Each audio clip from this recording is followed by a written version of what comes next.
In November of 2023, the Swell Pod took a 10-day journey across 5 states, traveling 3,580 miles with one challenge in mind. And that challenge was to interview 100 pleasantly rebellious humans to uncover deep truths about what it takes to create something that has never existed before, challenge the status quo, maybe even change the world. This is the Kiln Road Trip, created and produced by the Swell Pod. In partnership with Kiln, Moterra Camper Vans, and sponsored by Taurus. I'm Spencer McKeown. And I'm Josh Taylor, and together we're the co-hosts of the Swell Pod and your guides on the Kiln Road Trip. Follow along on the journey. Be sure to subscribe to the podcast, follow the Swell Pod on social media, and subscribe to your YouTube channel at, you guessed it, the Swell Pod. This is interview 8 of the Kiln Road Trip, and today we're at Kiln Park City talking with Jason Owen. Jason is the CEO of Helios. Helios is accelerating America's solar future, aggregating consumers, lenders, and installers into the first real-time solar marketplace. Thanks for tuning in. We hope you enjoy. So let's start off with, who are you? Introduce yourself. Jason Owen. Let's see. I've lived in Park City probably about 9 years now. Came out from the Carolinas, where I was at for about 10 years before that. And then originally grew up in Cincinnati, Ohio. Perfect. Yeah. And so what do you do? Yeah, so I co-founded a company called Helios. We actually started the company originally, funny enough, to not work. We were kind of burned out. And so we're like, hey, let's do this one thing so we wouldn't have to work at all and just become like, I always have joked that I'm a aspiring ski bum. Trying to figure out a way to get there. And we're like, hey, let's do this business so that we don't have to work. And essentially we started building a solar lead generation business with some guys that we knew in the Valley. And we're like, hey, this is easy. Let's do this. And really quickly we learned about how bad the ecosystem is in residential solar and so we kind of stepped back and said, hey, is there other opportunities to be a more productive player in this ecosystem? And that was the fateful conversation that actually pushed us back into starting a real business. And so we're actually on a mission to essentially reduce the price of solar in the United States by about 50% over the next 24 months, and help consumers get installed much faster. Is that their first 60 days post sale? We think we can get that down to about 72 hours. Whoa! And huge. So we've identified the problem. We know how to solve it. And so the strategy is in place. And so we're now in full on execution mode. Can I ask what is the problem that you identified? So essentially there's 2 core areas in residential solar that have pushed the price of solar up in the United States to actually make it not competitive with your current electricity bills, even though people say it's a good thing long term. And those 2 things are, one, the sales commissions that get paid out to sales reps today are generally 20 to 25% of an entire system price. And it's baked into the contract so the consumer doesn't realize this. And then the other thing is that there's like 90+% of all solar in the United States is financed. And there's 6 primary financing companies that do the majority of the work, but they tack on what are called dealer fees onto that capital. And those dealer fees can be as high as 40% of the cost of that capital. And so those 2 things together alone increase the cost of a solar system in the United States for your house by almost about 50%. And so we've identified ways and strategies that we're working on to make it much more streamlined for a consumer to buy solar, so that it can be much more competitive against your current utilities.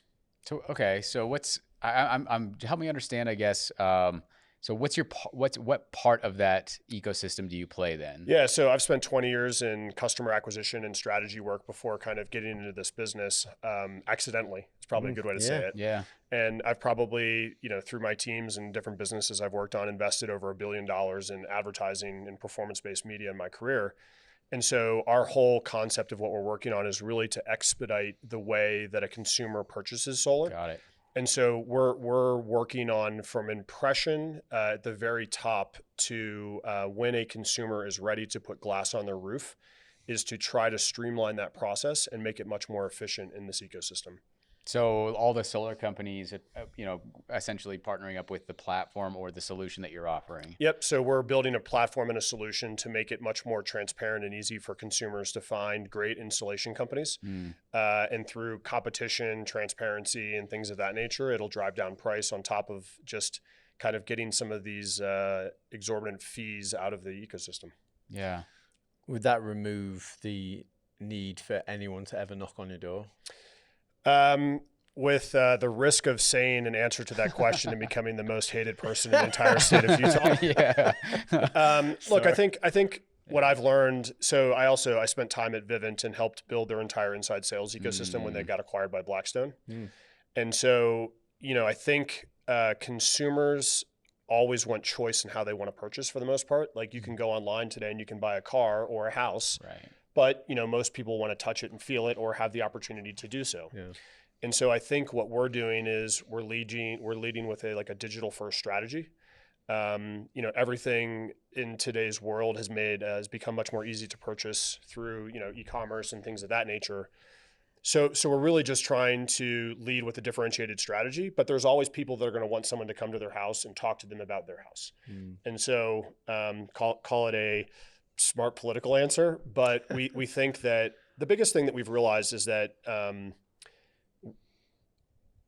with the price of solar in terms of the actual physical equipment going down, I don't know if it's actually been proven now that solar is the cheapest form of electricity ever in the entire history of humanity.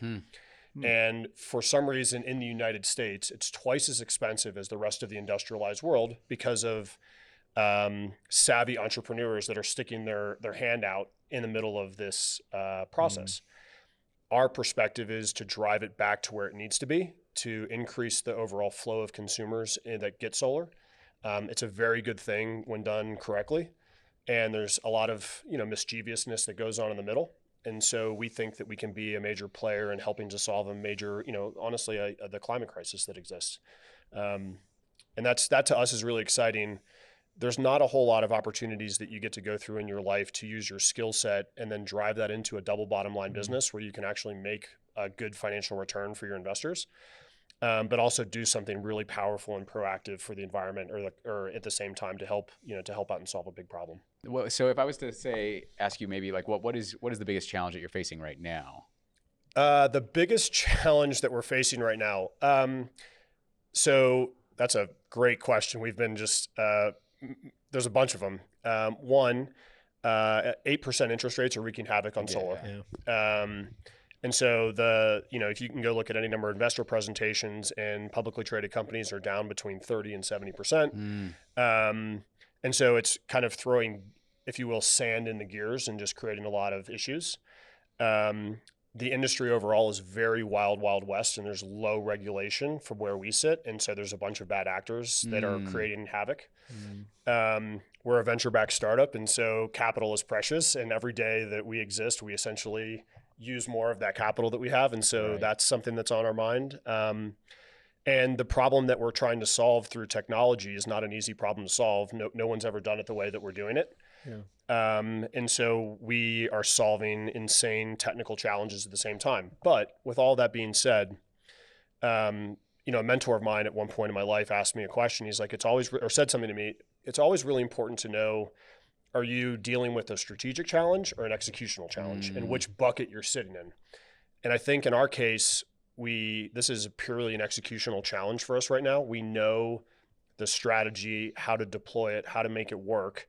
We've got it baked at this point, and so we have to execute. But, the insane amount of math and data that you have to parse through to figure out how to put a system on somebody's house with minimal amounts of information digitally is not an easy task. But I'm as a company, we're extremely fortunate to have the talent that we have on the team. I feel really lucky and humbled by the people that have said that they want to go on this journey with us. And so I'm confident that we have the skill sets to do it. It's just not easy. How big is the team right now? Yeah, we have 7 full-time people and a bunch of contractors that we have around the sides. And it's, I'd say everybody that is on the team, we've known in some capacity in our past careers. And so they're all experts in doing what they do. Yeah. And so it's funny. One of the guys that joined the team said, when he was debating if he was going to come on full time, we were we had an offsite, and he said, I looked to my left and then I looked to my right, and everybody that I was looking at in the room wowed me from the talent that they brought to the table.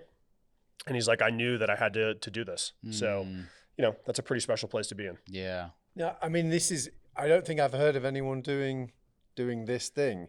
I bumped into Todd Peterson at a local school event, and he's like, I'm probably going to do another, solar company. And I'm like, well, you're going to approach it in a different way. No, I just like building things. I'll just do the same thing again. But I don't know if he minds me saying that, but the point is that, but what unique, with transparency is an issue in this industry. Yep. All the things you've just said, it's totally true. And so we need it to be as easy as ordering a car on an app. And my friend is Nate Walkinshaw and Gil, both of our friends. Gilbert Lee. Gilbert Gil Lee. actually designed this t-shirt. Yeah. He designed the logo. Yeah. Do you know them at Taurus?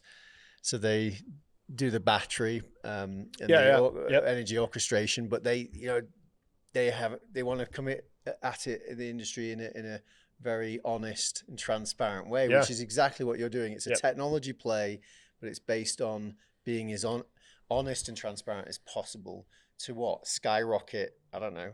Make it less expensive to buy solar. You're going to thousands of percent more people coming to it. So one, I worked for Todd. I helped them build the inside sales and marketing division of the business. And, percentage wise, the return in terms of the number of units that they were getting through that, it would be to the magnitude of like 50 to 100x from when we started versus where they are today. So Todd, if you're listening, would love to sit down and chat with you more about what we're doing. We've had some friends that have chatted about it. So I think he's maybe was given a bullet point a long time ago on what we're doing, but we're now in a very different spot.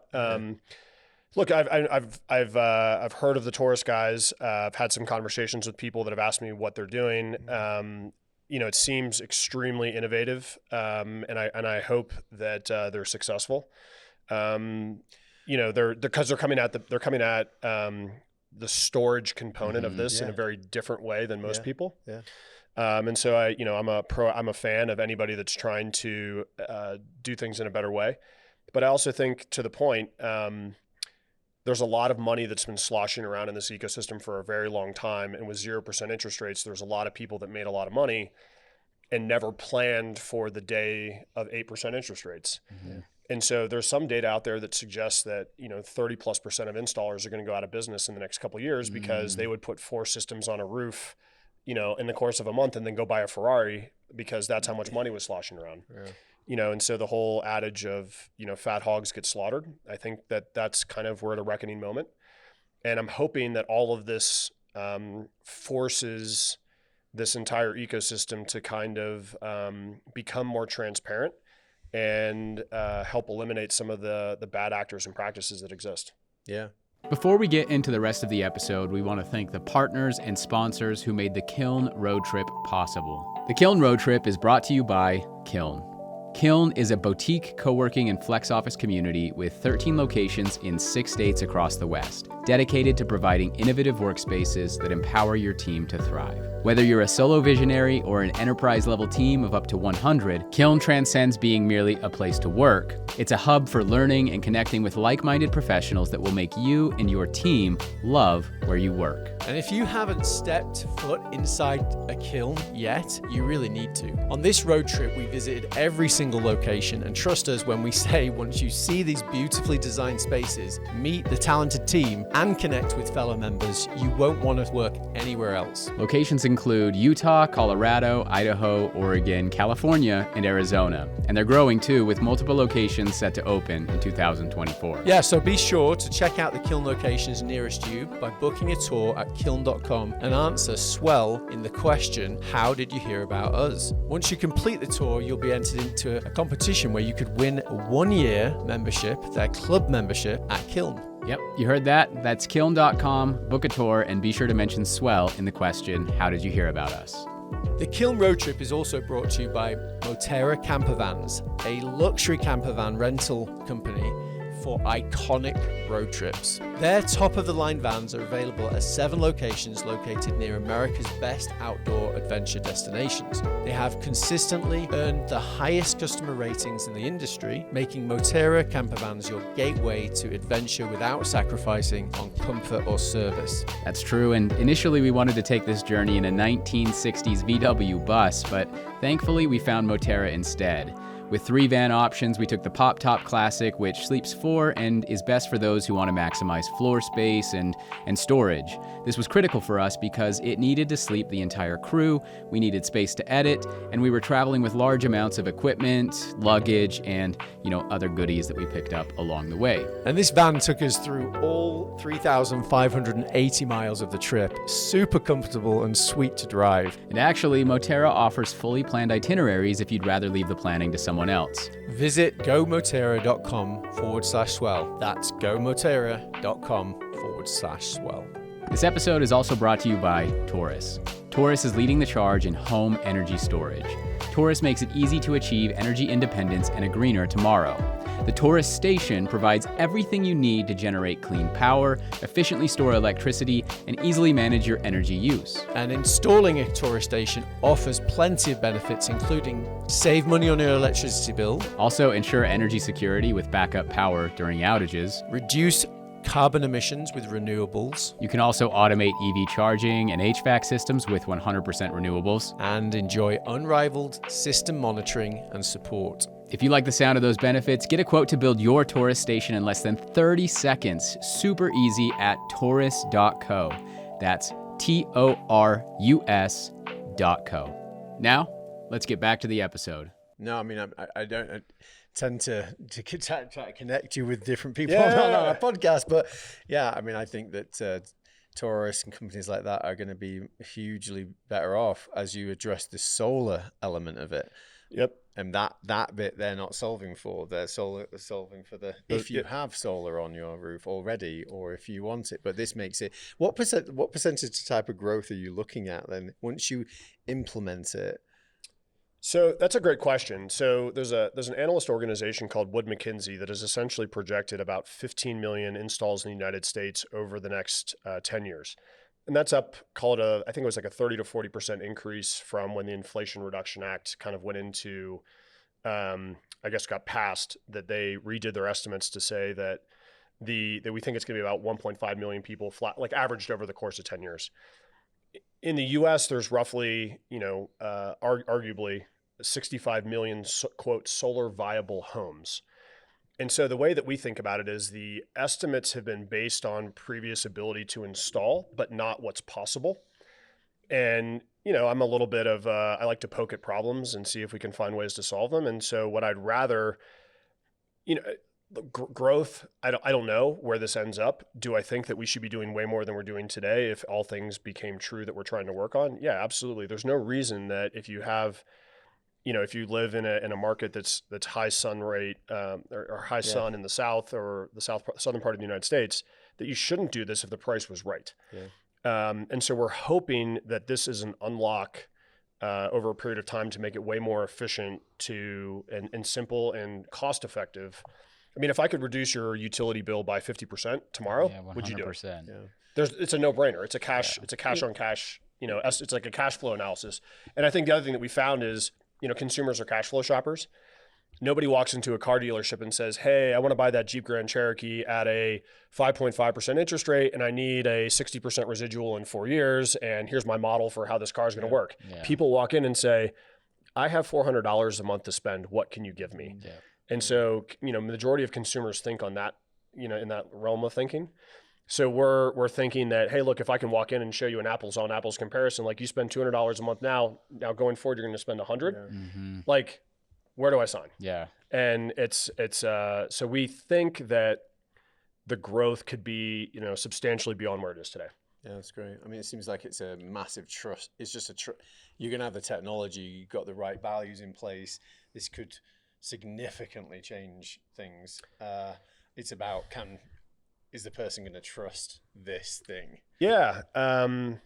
We really think about our core values as a company. And, one of those at the end of the day is making sure that whatever we're doing it for the consumer. and doing right by the consumer. And we really, I've been a part of a lot of organizations that don't necessarily live their core values. And I think coming into this, everybody knows that we have to do the right thing for the consumer first. Otherwise, we'll lose trust from people's perspective. But there's a lot of simple things that you can do around that. For example, why do I know where my pizza is from Domino's in the process more than where my solar system is as a $30,000 to $40,000 purchase? Yeah. It's kind of dumb when you really think about it. Yeah. And so like, if I can get a Domino's pizza tracker to tell me that my pizza is 5 minutes away, but I have no idea where my solar system is that I just spent $30,000 on. Yeah. Like there's a lot of low hanging fruit that people can do a lot better work on. Yeah, for sure. And there are people that are tackling those challenges well. One of them has actually got some people here in Park City as well. So, I think there's a lot of opportunity. Let's say there's low hanging fruit. And so you guys are based out of Kiln Park City, is that right? Did I hear that? Yeah. Yeah, perfect. So can you just talk about what it means to be at Kiln in this stage that you're in, and like, it's so we originally joined just to get out of the house. Yeah. Last winter, you find yourself waking up and there's snow and it's cold and like you just got to get out of the house. Yeah. And I've felt that it's had a massive impact on my ability and the team's ability really to gel, get together. We don't get together every day. We have set things that we do, but, for example, this morning I saw a really old friend of mine that I hadn't seen in years. Like, you got to call me. One of our investors literally walked up to grab a water as he was there. And he walked away. And so like, cool. You're around the people that you work with in different capacities all the time. And Park City is a small community. And so you see all sorts of people all the time that are doing neat things. And it really has helped us kind of get our act together and gel in that way. And it's always the word's not vibe, I don't think, but there's always like a real positive energy. Yeah. And I think that can become contagious on a day when you're like, I think the biggest thing that I've learned from this experience so far has been that the idea of like mental health in entrepreneurship is way more prevalent than I think I would have ever anticipated in this capacity. And this approach we're going down, like the highs are so much higher and the lows are so much lower. And like the smallest thing can, have a big impact. Yeah. And so just being around other people with the positivity of trying to build stuff or create stuff at a meaningful scale, I think just helps balance that a little bit. So I would encourage any solopreneurs or small teams that are, really trying to get to that first real win that they need to be to just invest in an outside community to be around. Like, even if you're just around it, but you're not participating, it completely changes your dynamic, how you approach things. And I'd say that like that almost quote health component has been the most rewarding. Yeah. That's really interesting. That's great, because we were going to ask you about your advice for our audience around challenges and status quo, bringing stuff to creating something from nothing. But you've probably just given that great advice of getting into a community and connecting with people. Yeah, so this is actually my first real lead. I've started other businesses, run other big businesses. But this was my first time of like incubating an idea into something. And, what I can say is that you have to get community, and you have to find people that are going to participate with you and your team quickly. Because another good friend of mine who lives here in town has a great quote, Dave Lord, I'll give this one to you, is it always takes twice as long and it's twice as expensive as you think it's going to be. And so you have to be prepared for it's going to be a longer grind than you think. And this whole idea of like to the moon and people tweeting about capital raises and stuff like that, it's like go back to work and prove that you can build something. Yeah. And stop just talking about it. Yeah. And I don't know. It's funny. We have a very great investor who's here, and the lead partner said, "Hey, do you want to do a press release now that we've finished off the capital raise and things like that?" And I was like, "Nope." And I said, when we've got something to show, we'll talk about it. And but right now we're busy. Yeah. And so it's like if we need to do something for him, we'll do it. But it was like we got to go. We got to build. Yeah. And I think personally, our team has a stewardship to the capital that people gave us. that we know that they're betting on us to solve this gigantic problem. And so it's like, no, I don't want to, we're building. This is what we got to do. Yeah. We actually had a conversation about that. I think we're probably over, but I mean, just even on an individual level, right? Like I know we've all experienced that where, you know, you have this incredible idea, right? And you're just going to go and, you know, the moment that you go and tell somebody about it, I mean, essentially you get this, I think it's some sort of dopamine release, and you get that reward back that kind of cheats you from having to feel like you have to go out and actually build the thing. Oh yeah. You know, you get that reward already, and there's a lot of value to, I think, just do the work, you know? You know, this is the hardest environment ever to raise money. Mm-hmm. We actually, our first term sheet that we got literally happened a couple weeks before Silicon Valley Bank collapsed. We knew we were not going to close it because of that situation. So then we're kind of like running on fumes, trying to figure out how to solve this, blood under the fingernails to get it done. And, you know, we did get it done eventually, which was fantastic. But in that moment when we actually put the capital in the bank and that you saw the checks clear, you know, rather than popping the champagne, I literally, and, you know, maybe this is I had a moment where I almost like took a deep breath and almost like, I don't want to call it shed a tear, but it was more like, wow, this has happened. And now we've really got to go and do this and beyond what we were. So we take it really seriously. Thanks for tuning in to today's episode of the Kiln Road Trip. Be sure to follow along on the rest of the journey, and you can do that in two ways. One, subscribe to the podcast, whether you're listening on Apple, Spotify, or maybe even watching on YouTube, and follow along on all of our social media platforms, whether you're on LinkedIn, Instagram, Facebook, Twitter, or TikTok, @the Swell Pod. Thanks again, and we'll see you in the next episode.